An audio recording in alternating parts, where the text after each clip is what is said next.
Hey everybody, happy July. Tonight we are on The Game of Conquering, Chapter 6, talking about fear of failure. So, tonight we're going to have to do things a little bit differently because I don't actually have a lot of questions prepared for you because my afternoon and evening went the complete and total opposite of how it was supposed to go. So, full confession up front.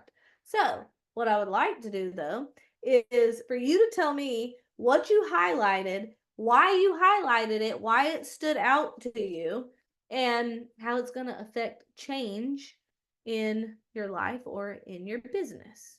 So who wants to go first? What did you I'll do hide? I'll do the hard thing. Yay, thank you, Sheena. You're welcome. So on page 64, I actually read this on the way out to Vegas. Um, and I highlighted a whole bunch. But it said the fear of failure holds many people back from even showing up and trying. When we fear failure, we will automatically find ways to avoid it. We don't see the learning opportunities and experiences that are available from all the failure or success. So that resonated with me for two reasons. One, I had to take, sorry, I'm echoing. I had to take a step back from macro coach that Christina introduced me to as like a nutritionist because it was extremely overwhelming. And I felt like that was taking up a majority of my time, my energy, my little bit of brain capacity that I had left. And I felt like I was failing at it miserably when really I was just starting something and was starting to get good at it. Um, so because that got a little difficult for me, I stopped because it was comfortable. And I have written on my bathroom mirror that, like y'all have said multiple times, in order to grow, you got to get uncomfortable. You got to fail. Just like Michelle just said, that resonated to me too on our mentorship call. Nobody ever read a book as a kid on how to ride a bike. It's not ride a bike for dummies. You just went out and you got on the bike and you fell off and you scraped your knees up and you cried bloody murder and mama put a band-aid on it and you got back on. And I love this chapter. Mm, I love it too. Well, that's definitely relatable. And I wouldn't beat yourself up about the macro thing because there is a huge it's harder than learning to ride a bike. There is a learning curve with it. But it does take work to learn it, but you can do it. It is tedious at first till you get the hang of it, but I think you would love the results of it. But I do understand. I've hired um 4 different macro coaches at this point, and I have learned a ton from every single one of them, different in different ways. So I wouldn't say that I was successful with all of them, but I definitely learned and was able to make progress going forward from the things that I learned. But yeah, I think that's a good analogy too, Sheena, because food and like our body image and things like that is something that can bring up a lot of shame. Really anything where you feel like your habits aren't good can bring up shame. And so that is definitely a great example. And, we were going over our metrics last week on the leadership table calls. I had given everybody the homework of go and figure out your metrics for how many enrollments you're getting every month and your silver development rate and your silver to gold rate and your retention rates and things like that. And I think a lot of people did feel ashamed. So we talked about that on the last call. I think they felt ashamed probably because they felt like the numbers were telling them that they were failing. But it's really just a perspective shift. And he says right here, failure is the sweat of success. Like there's no such thing as success that does not involve some failure in there. There's just no such thing. There's no such thing as an overnight success. We all skin our knees. We have to fall down, get back up. Sometimes we embarrass ourselves, some of us more than others. But failure is the sweat of success. So, good point. Thank you for sharing that, Sheena. Who else highlighted something and why? Well, I mean, I highlighted like the whole book, but I also have like 3 books I'm reading right now. So some of this, my brain might be scrambled, but just like on page 64, I think this is where it was at. I wrote a bunch of notes where he said, I'm afraid to fail because it will mean that all the naysayers were right about me. And so that is how I used to think. But I think because my dreams are so big and my vision feels so crystal clear right now that I'm more afraid to quit because of what they will say. Like I want to prove to them that I have what it takes to reach my dreams. And so I love the part, I think it was in this book about how your dreams, I mean, we know this, what feed the faith, starve the fear, but like your dreams have to be bigger than your fear. And that's why, like, when you are trying to get, talk to people about the business, casting vision is so big because I had all the fears in the world when Brittany and Christina were talking to me. But what they did was they listened to me and they asked me things about like what I wanted. Like if time and money were no object, like it wasn't a problem, like what would I want out of life? And they taught me to dream big. And so I don't know, I love every bit of that. Anyway, I think that was in this book, right? Yeah, all of that was in this book. I Okay. have a question for you because I know you love being put on the spot. Okay. So you said that you used to feel that fear of like I can't fail because then all the naysayers will be right. But now you said that your vision is so clear that now you have a bigger fear of quitting. How did you get from point A to point B? Well, I mean, first off, it's not always like that. It's like this. like I still sometimes have the fear of failing. Oh, you just meant your vision is clear today. Yeah. But tomorrow might be back Tomorrow might be foggy. Think about the naysayers. It is so hard. It is so hard. It just constantly I work harder on myself, some days less than others, but I work harder in my mindset than anything. I think I told you or Christina that today. Like if I think about the things that I waste time on, it's the things in my brain, the bully in my brain. That is what does working on yourself look like? Well, of course, reading some kind of personal development, of course, digging into my Bible, knowing what God says about me. I mean, being aware. Awareness is my biggest thing. Just being aware. Anytime I'm feeling overwhelmed or stressed or just dreading, like reaching out to people, like it's not hard. It's not like I don't dread. I sometimes dread reaching out to people more than I dread going to the gym. The gym is hard. Reaching out to people is not hard. It's what I'm telling myself. So just being aware of what I'm telling myself, like I know how I'm feeling. I don't feel great about reaching out to people, but why? And then changing what I'm telling myself to something that's true. Love it. You're so smart, Terry Richardson. Oh, thank you. Thank you. Thank I you got for good leaders. You're welcome. Got anything else? Can I say something? Yes, please. To me, it was really encouraging because, you're not, sometimes when you have fears, and I've got plenty of them, that you feel like you're alone and you're the only one that feels this way. And so for him to just lay out all of them, it's like, I'm in good company. To me, it was almost like, well, this is fabulous. Everybody has these. And it was encouraging because he literally lays out every single fear. And then what he did, one of the things that I just loved so much was that he wrote out that declaration and read it and read it and read it and read it and read it so he could overcome. And he could do that with every single kind of fear. Like he tackled all of them, which just was like the prescription of how to move forward, because we all deal with it. Like every single person on this call has dealt with one of these fears or multiple of them. And I think I've dealt with all of them, but it is so encouraging that it's not like he's a superhuman. He just did the work to move forward and overcome it. So we can too. So to me, it was so exciting and encouraging. Agree. That is exactly how I felt whenever I read the book the first time. Is just like, oh, this is normal. Because y'all know this guy, Rob Sperry, he's made mega millions in network marketing. Like he's one of the tippy top earners in network marketing, period.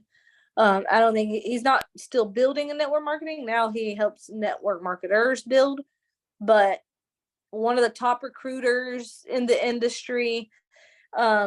So he's earned mega millions, and he's spoken on on stages in like 70 different countries at this point.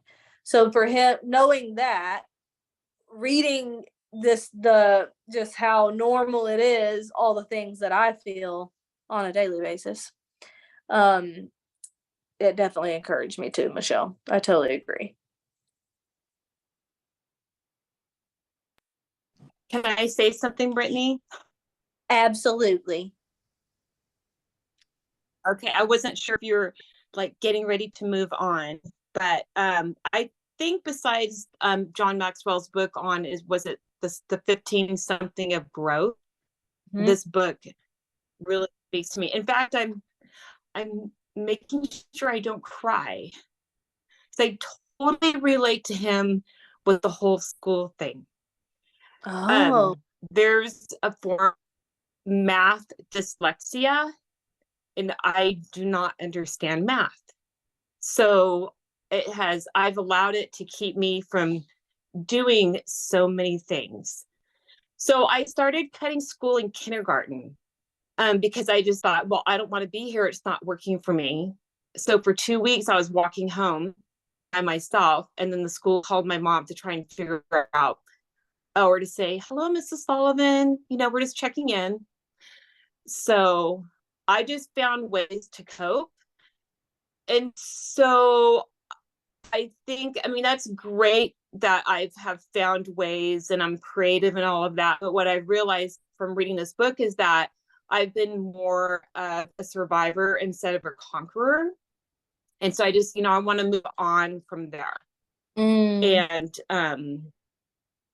yeah. And I'm not an introvert, I'm an extrovert, which sometimes is hard. Sometimes I feel like I'm too much for people.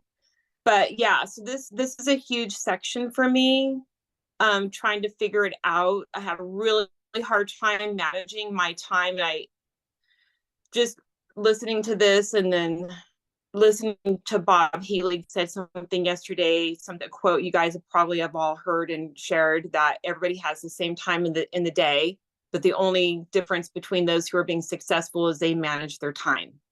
So I got up at 4:00 this morning and started my day. wow. And it was the best day ever. But because I have to make this business work, because I have too many things that I want to experience and do and add. So I have to make it work. So I'm moving on from the survivor to the conqueror, and I'll figure it out. Yeah. What is that? Well, I have a statement, but then I also want to ask you a follow-up question to that, what you just said. But so you said that you're an extrovert and sometimes you struggle with feeling like, or worrying that you're too much for people. And I just want you to know that that's very common for extroverts to feel that way. And I think that for introverts, the struggle is feeling like we're not enough. And so I just think that's very interesting, that we all have our struggles. Me and Christina talk about this all the time, because that's her fear, is that she's going to be too much for people. And I'm just like, so interesting. I don't generally think about that. My constant worry is that I'm not going to be enough. So I think it's just flip side of the same coin, which I think is like fear of inadequacy, which is the next chapter. But anyways, so you said, one thing you said was you related to what he said about the whole math thing, and then you have been surviving, but you're ready to be a conqueror. What does that shift look like for you? What do you think it means for you to go from a survivor to a conqueror in this area? How will that play out in practical terms? That I will press in to be able to be successful, and not just say, okay, this isn't working for me, I'm going to move on to the next thing, or even the next book, or the next video. There's just those things I know that I need to focus on. So my time management and like what's her name was just talking about, the gal before me, I can't remember her name. Just all the conversations that you have in your head, and just the mindset, and taking action more than listening to yourself, having all the conversations. Yeah, if that makes sense. Yeah, I think Yeah. he talks about in here, well, I don't know if it's in this chapter, but he definitely makes the point in other places how survivors, they're showing up, they're not quitting, like but they're very focused on not quitting because it all feels like a struggle. But for the conqueror, they're very focused on what they have to do to win versus being focused on not quitting. And so their survivors are showing up on the calls and they're doing the bare minimums. They may or may not be consistent with the actual uncomfortable but income producing activities, but conquerors are out there overcoming their fears. They're taking action despite their fears, and action meaning they're doing things that are actually putting dollars in their bank account because they're focused on doing whatever they have to do to win. So it means doing the work of recruiting. That's the uncomfortable work in this business. It's putting yourself out there, making basically opening yourself up for rejection every single day, every single day, every single day. That's what a conqueror does, because that's what you have to do to win. So anyway, thank you for sharing that, Suzanne. I think a lot of people can relate. You're up. Yeah. You're welcome. All right. How about the rest of you? Hey. Oh, Brittany, I had something, but it looks like you're stuck. What stood out to you? Why stand out? Oh. Can I speak up? Yes, go ahead. Okay, so I'll be honest, I listened to this multiple times on Audible while I was working out, and so it's kind of all hitting me right now, and there's a lot of emotions around it, so I'm going to be vulnerable here for a second. I feel like there have been areas in my business that I've carried victimhood and then also survivor mindset, in that I had like multiple business builders walk away that had said that they were going to do one thing but didn't. And so I've like prided myself in being a survivor, but also still carried like victimhood in that, and held myself back because of a fear of failure, that the next person is also going to quit. And the next person is like gonna, prove that I'm a failure because it keeps happening and it's saying something about me. And so I'm like, I'm feeling that right now. And then there's been like shame around that. Like you were saying, you brought up shame when you and Sheena were talking. And there's even shame about like how I wasn't eligible to be on one call. I was on a different call, like for our things that are split up right now. And so I think like right now, just me saying this, I needed to say it for my own healing because it's so heavy on me. And I don't want to be anything but a conqueror, because in Christ we are more than conquerors. So. So good, Madison.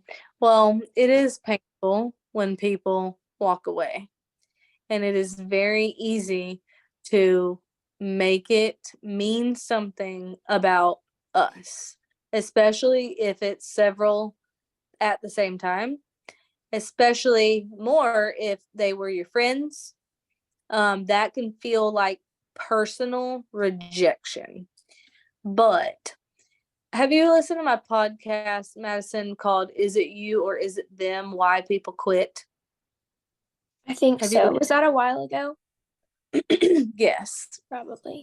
That would be one to go back to. I think it would encourage you. But I think that sometimes it has nothing to do with what you are or are not doing, and everything to do with what's going on in that other person's life and where their level of belief is, and what the timing is like for them and what they're going through.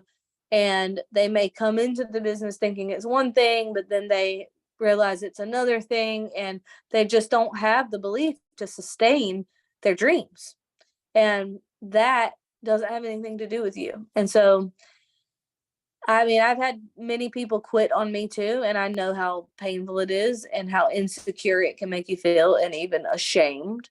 But what do you think it looks like to be a conqueror in this particular situation? How do you think a conqueror would show up if they've had several people walk away from the biz?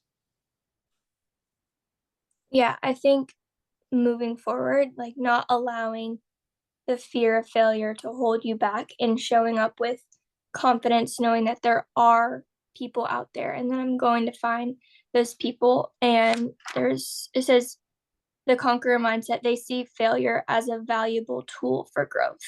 And so using that as fuel and a tool with like past experience and knowing what to do different and knowing that there are people that are looking for this.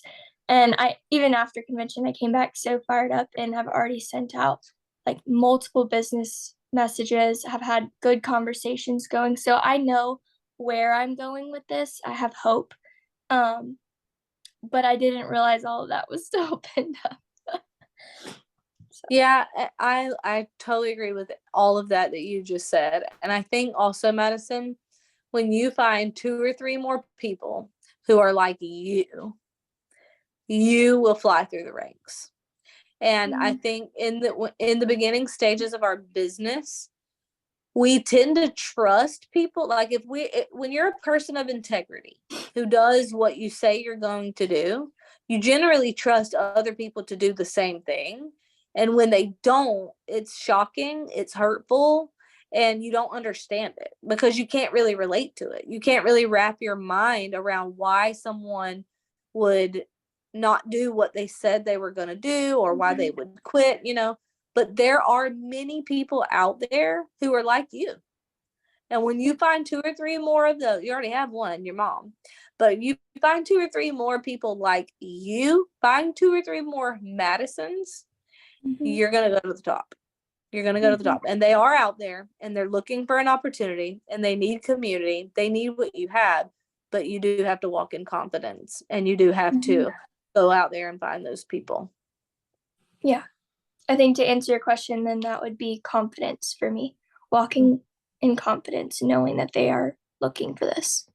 And sometimes that confidence has to come through like reading something like this, like Mary was talking about how she has to work really hard on her mindset every day because the reaching out is hard, like because you are making yourself vulnerable to rejection. And so that does not feel easy or simple, like even though it is a simple task, send the message, but it feels so much deeper than that, because there's like people involved, so anyway, stay close to the fire, feed your mind with things that build your belief, make sure you are putting yourself in an environment where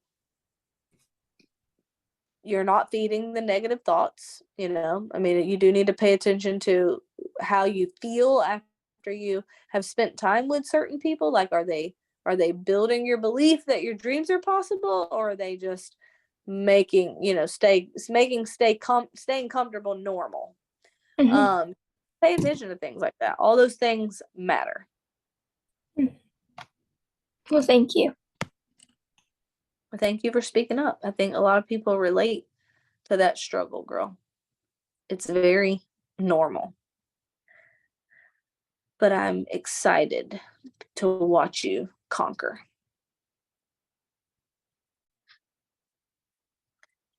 All right. Anybody else highlight something? What stood out to you? Why I did got it one. stand out to you? Okay.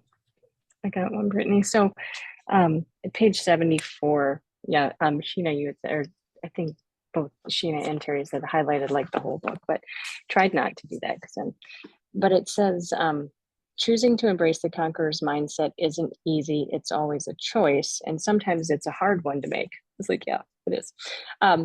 Conquerors realize that if they don't allow themselves to experience failure, they will also miss out on the joy of success.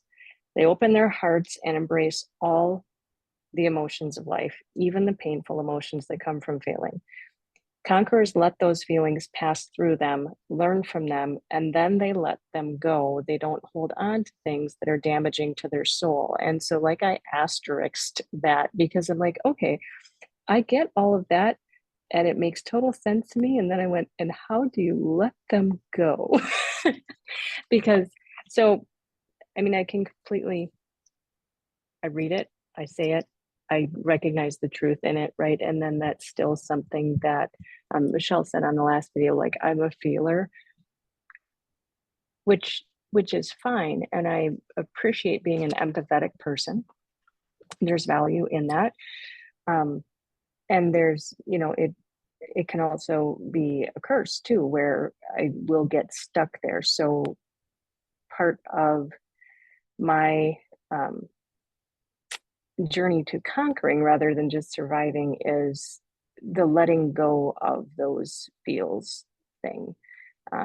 Okay, feel it, you know, like the last few days for me have been just, I mean, all the feels and all the garbage. And some stuff came up today that I was just like, wound up praising the Lord. I'm like, you took me there and then you brought me back out of it, but holy cats needed to go there. Thank you.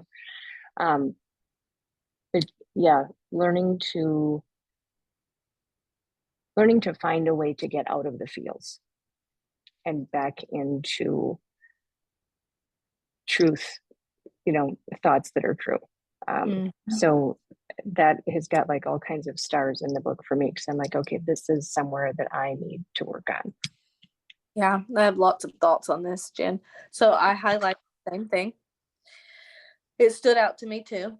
And I think a couple of things as far as let the feelings go. Like, feel the feelings and don't like try to bury them or ignore them or be in denial of them. That is the first step. But then letting them go, I think that involves two things for me anyway. Whenever I think it starts with taking ownership of the mistake that was made. And I noticed that, like, whenever I make a mistake, first of all, I don't like to make mistakes. And I can be very sensitive to criticism. And so I because I'm definitely have a fear of what people think, and I can be very sensitive to criticism, I tend to be painstakingly careful at anything I do and very intentional. Like, the words that I say are intentional, the words I write are intentional, the actions I take, my habits, like my whole life, it's designed by intention.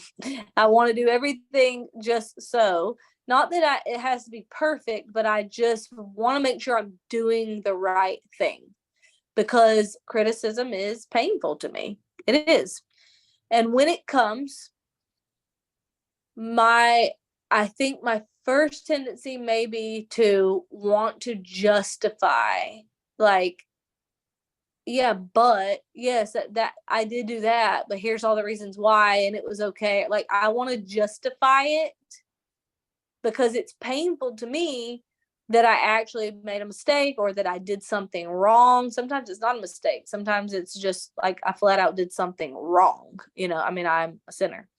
And so that brings up shame. It brings up like a lot of painful feelings. And so I think the tendency is to maybe at first avoid taking ownership of it. But I've noticed that when I will just immediately take ownership of the mistake, or it doesn't even have to be immediate, because sometimes it's not immediate. But once I do take ownership and don't, no longer try to justify, if it comes, let's just talk about if it's mothering.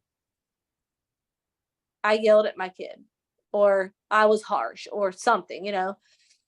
The moment I take ownership and just apologize, that's when I feel the shame. It can come on strong. I feel it, but then I'm able to learn from it and let it go because I took ownership of it, versus trying to justify it or explain it away or make excuses for it or whatever. When it comes to the business, it's kind of the same. Like, I didn't do my IPA again because, you know, and You're then calling me out. No, I'm talking about myself. But if the boot fits, as Woody says, anyways, if I didn't do my IPA again, or I didn't post again, like I will feel like I failed and I feel ashamed, and I can justify it a million ways. And when I try to justify it, I don't learn from it. I don't feel like I stuff it. I'm not moving forward. I'm not going to make progress because I'm justifying it. I'm in denial of what's actually happening. But when I take ownership and I'm just very honest, that was an excuse. I didn't do it. I didn't do it because I didn't want to do it. I didn't do it because it was hard or like whatever. As soon as I take ownership, that's when I can feel the emotions of it and then let it go, because then I'm just like, okay, I made a mistake. It's okay. I'm going to learn from it and move forward. So anyway, all that to say, the first step is ownership. Taking ownership, not being in denial, not stuffing your feelings, but actually taking ownership and, fessing up to whatever mistake was you made. The other thing of letting the feelings go, like feeling the feelings and then letting them go, for me is prayer. So prayer is hard work for me, because when I'm sitting there talking to a holy God and there is no hiding anything, and the feelings are just there. Like there's no hide. I mean, he knows everything. And so I just feel like exposed. And so it feels painful sometimes. It's uncomfortable. It's hard work. Like you're approaching a holy God, and we're not holy, right? So that is uncomfortable. But when I allow myself to feel it, and then afterwards comes peace. And so you feel all the intense things, but then it's replaced with things like joy and peace and love and fruit of the spirit, right? So I think those are the two things for me. When I highlighted the same thing because that's what came to mind. It's like first ownership, but also prayer. Those are the two things that allow me to feel the things and then let them go and have the healing, make the progress, learn the lesson, whatever it was, and then actually move forward from whatever the failure or the mistake was. I'm sorry, that was a lot. It's good. No, it's all good. Very long explanation, probably more than you asked for, but No, that I appreciate it. I very much appreciate it. Yeah, and that ownership piece I think is huge, because it's just so huge. And that denial, I think often I don't even recognize that I'm denying ownership of my peace, because I'm just like, yeah, but you don't understand. Yeah, but. And that absolutely delays the progress of that process. yes. Yep.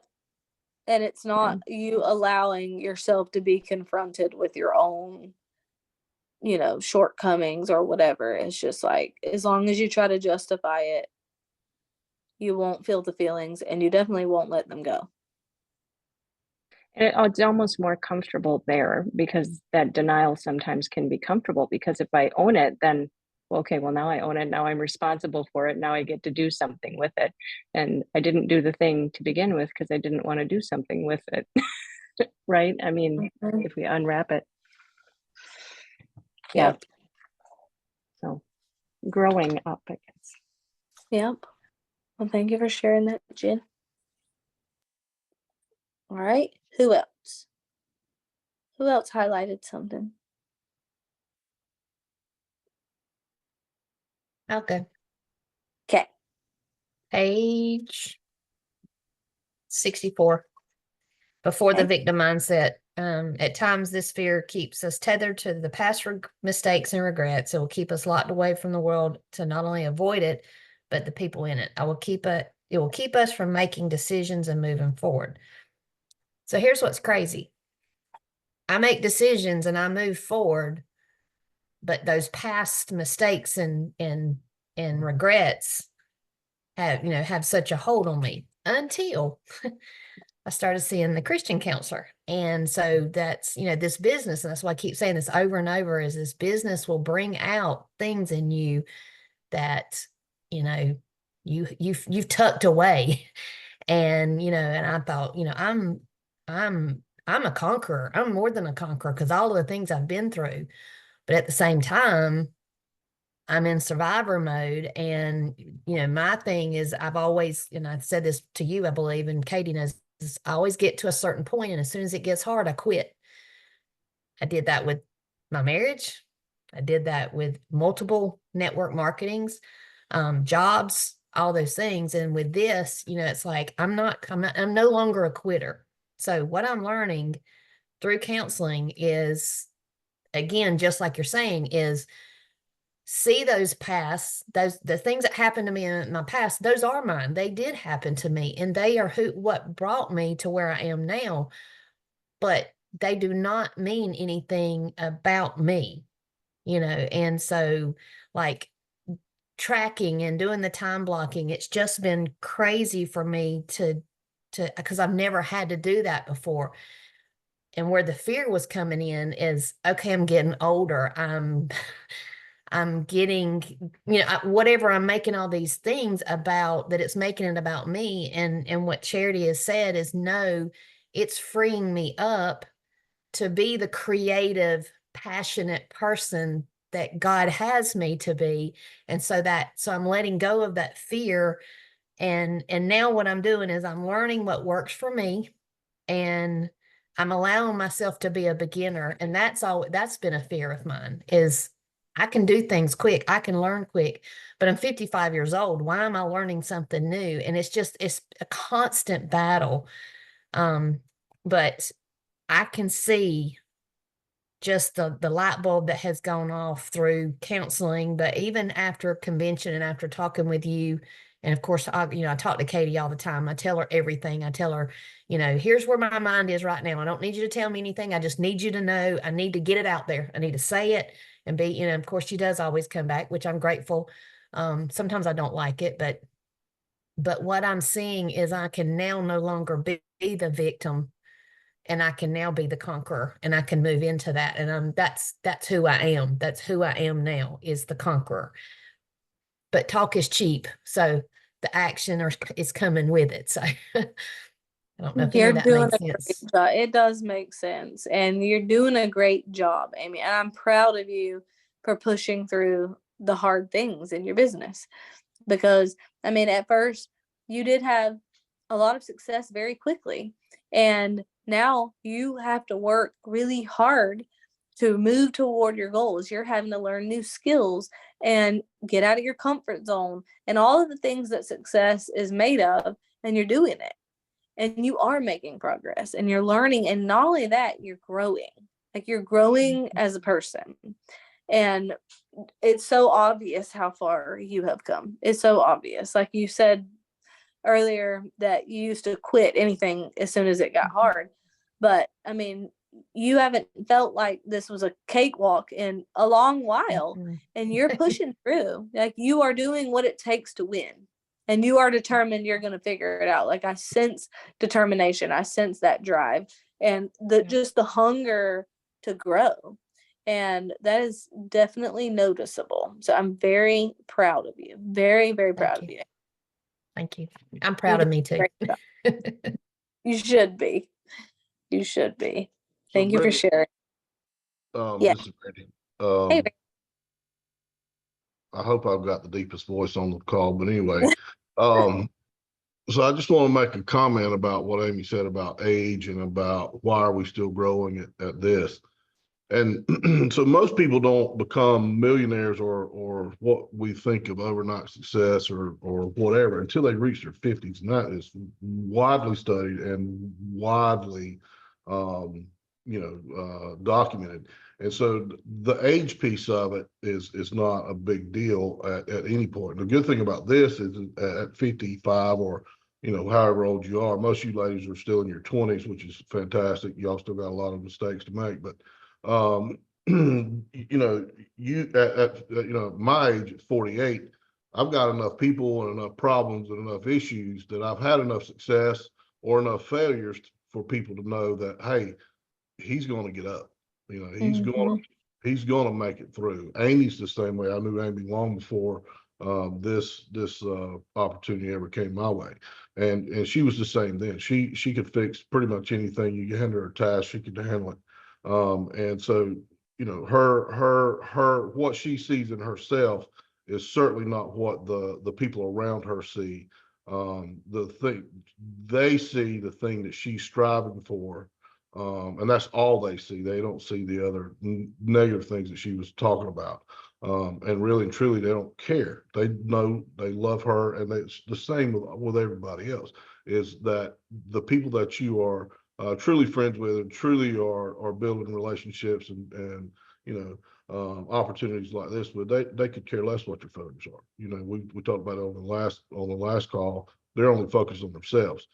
How can you help them? How do you grow to a point to where you can help more people? And that's all we're going to concentrate on. Whether you're 15, 45, or 85, that is never going to change. So I wouldn't worry about the age, and I certainly wouldn't worry about why am I having to do this now, because now's the time for everybody. It's a good word, Randy. And I'm sure those words mean a lot to Amy. I'm sure that means a lot. So thank you for taking time to edify her, because she loves words of affirmation. And I think that's so true. I don't think anybody sees Amy as a quitter. I think everybody sees Amy as a hard worker and a go-getter. So, and I agree with you about the age. And the good thing about this business model is that you really could take a 30-year career and compress it into 3 to 5. So, and it doesn't have anything to do with your age. But I would say it's such a huge advantage to people who are, you know, in their late 40s or 50s and feel like they're running out of time, or, you know, maybe they missed the boat, or they missed their calling or something like that. I mean, it's such an opportunity because of what the business model allows you to do in a short amount of time if you go all in and, you know, learn the skills and develop people. So I totally agree with that. Thank you for sharing all that, Randy. All right, how much time we got left? We got 2 minutes. Somebody else highlight anything? I highlighted so much. I have to say this. Okay, on page 76, he's talking about his schoolwork, how that was very hard for him, and how he just tried to find a way to spin it in a positive way to work to his advantage. And he said, I decided I was going to find a positive spin on my negative report card. So I researched the grades and schooling of the top moneymakers in the world. What I found was that many millionaires were not the best in school either. This was encouraging to me and made me feel that I was in good company. I changed the narrative. So that stood out to me because, guys, you're going to find whatever you're looking for. You can find evidence to support whatever you want to believe, and that is no joke. And I mean, and so here's the thing. Let's just say you have an unsupportive husband, and you're telling yourself, I can't be successful until my husband is supportive. You could switch that narrative by just doing a little research and finding out how many diamonds had unsupportive husbands. How many diamonds are an introvert? How many diamonds had a small network? How many diamonds had people quit on them? Had multiple people quit on them at the same time? How many diamonds didn't have a large network? How many diamonds, you know, their friends and family made fun of them publicly on social media? How many diamonds had this obstacle, that obstacle, this limit that I feel like is limiting me, this hurdle that I feel like is too high to jump over? How many diamonds had that same challenge, hurdle, or limit, but they overcame it anyway? If you will find evidence for whatever it is you're looking for, if you want to believe that you cannot be successful until you have the support of people around you, or you cannot be successful because of this or that, because of where you live, or because your friends can't afford the products, or whatever it is, you're going to find evidence to support that. But if you want to believe otherwise, you can find evidence to support that too. So He says being able to put a positive spin on your negative circumstances is the mindset of a conqueror. So it's not saying that my negative circumstance is good, but it is saying this is a disadvantage, but I'm going to make the best of it, and here's how. Okay. So, all right, we are now out of time, but this was a great call. I will show up unprepared more often. Love y'all. See y'all later. Good night.